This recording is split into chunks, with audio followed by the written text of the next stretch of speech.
हरि ओम.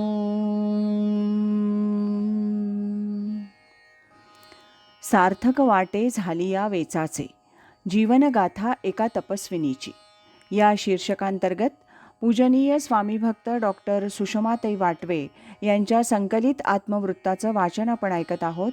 आज ऐकूया यातील प्रकरण 5, सद्गुरू कृपेचा परिसस्पर्श, याचा भाग 54. 1991 ते 1996 हा स्वामीजींच्या आजारपणाचा काळ. त्या आजारपणात देखील स्वामीजींची प्रवचनं, सत्संग, सामूहिक ध्यान, अनुग्रह, वैयक्तिक मार्गदर्शन, साधकांशी संवाद, वर्षातील महत्त्वाचे मोठे कार्यक्रम, हे सर्व प्रकृतीला सांभाळून होत होतं. त्या कार्यक्रमातील स्वामीजींचं सर्व बोलणं टेप करून घेण्याचं काम माझं अव्याहत सुरू होतं. ज्या कार्यक्रमाच्या ठिकाणी स्वामीजी जात नसतील तिथं बहुधा मीही जात नसे. त्या वेळात कॅसेटवरून लेखन करणं याला मी प्राधान्य दिलं. त्याशिवाय या 5 वर्षात काही महत्त्वाची कामं माझ्या हातून स्वामीजींच्या इच्छेनुसार केली गेली.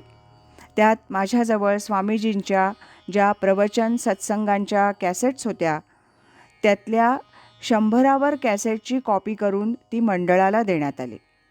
10-15 ग्रंथांचं लेखन, प्रकाशन झालं. स्वामीजींच्या आणि माझ्या नित्याच्या संवादातील महत्त्वाचा भाग निवडून तो स्वतंत्र कॅसेटवर सुरक्षित ठेवण्यात आला. शेकडो कॅसेट्सची नोंद करून त्यांची अध्यायाप्रमाणे विभागणी करून त्या पुढील पिढ्यातील साधकांना उपयुक्त होतील असा यथाशक्ती प्रयत्न झाला. काही ग्रंथ पुन्हा तपासून त्यांचं पुनर्मुद्रण करण्यात आलं. कॅसेटवरून पुष्कळच लेखन झालं. प्रवचनं, सत्संग निरनिराळ्या भागात सुरू होते. मंडळाच्या कार्यक्रमाचं मासिक पत्रक तयार करण्याचं काम काही महिने झालं. स्वामीजी आणि सौ सरलाताईंची मोठी आजारपणं या काळात झाली. त्यावेळेला डॉक्टर या नात्यानं तिथं हजर राहून जेवढी सेवा करणं शक्य होतं तेवढं केलं गेलं. माझेही आजार झाले. आता मागे वळून या सर्व गोष्टींकडे पाहते तेव्हा मोठं आश्चर्य वाटतं की माझ्यासारख्या सामान्य व्यक्तीकडून हे एवढं काम घडतंच कसं. ही सर्व भगवंतांची, सद्गुरूंची लीला आहे. सद्गुरू कृपा काय नोहे, मूकं करोति वाचालं पंगुं लंघयते गिरिम. हेच खरं आहे. याचा प्रत्यय मी स्वतः घेतला. आळंदीहून पंढरपूरला जाण्यासाठी श्री ज्ञानेश्वर महाराज, श्री तुकाराम महाराज आणि इतर काही संतांच्या पालख्या पुण्यात येत. तेव्हा त्यांच्या दर्शनासाठी आम्ही काही मंडळी फर्ग्युसन कॉलेजच्या बाहेर उभे राहत असू. पालख्या आल्या की त्यांच्या मागून काही अंतरापर्यंत अभंग म्हणत जात असू. प्रथम काही वर्ष मंडळी थोडी होती. पुढे ही संख्या वाढू लागली. त्यामुळे सर्वांवर नियंत्रण ठेवणं थोडं कठीण झालं.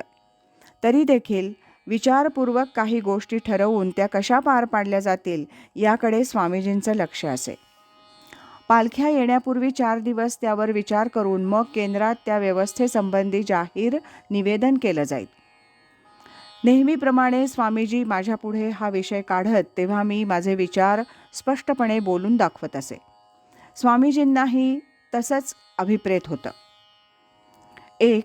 स्त्री पुरुषांचे स्वतंत्र गट अथवा स्वतंत्र रांगा असाव्यात. 2. स्त्रियांनी झेंडा नाचवू नये, ते काम तरुण साधकांनी करावं. 3. फुगड्या खेळणे, रिंगण धरणे असं काही करू नये. 4. एकानं अभंग स्पीकरवरून सांगावा, त्याप्रमाणे त्या गटानं तो म्हणावा. 5. अभंग सांगणारी मंडळी निवडक असावी. 6. अभंग म्हणताना टाळांचा अगर टाळ्यांचा उपयोग करावा.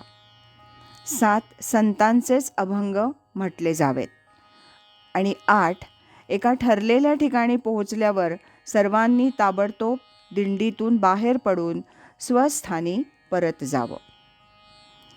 सुषमाताई म्हणतात, मला परमार्थाचं वर्म जर नीट कळलं असतं, कृतीपेक्षा बोधाला महत्त्व आहे हे जर लक्षात आलं असतं तर कदाचित संसार सांभाळून ध्येय गाठता आलं असतं का असं वाटतं.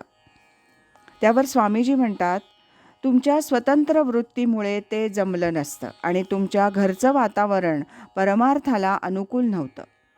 ज्या वेळेला परमार्थ का संसार असा प्रश्न आला आणि तुमचा कल जास्त परमार्थाकडे वळला, तेव्हा संघर्ष आला आणि आता तुम्ही जे कार्य करू शकता आहात ते संसारात राहून करताच आलं नसतं.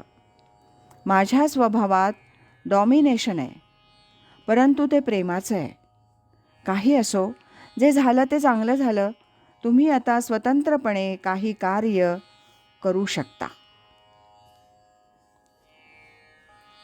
आज इथेच थांबूया. यानंतरचा 55वा भाग आपण उद्या ऐकूया. अखंड करी सोहम ध्यान, कृतार्थ जीवन होय त्याचे.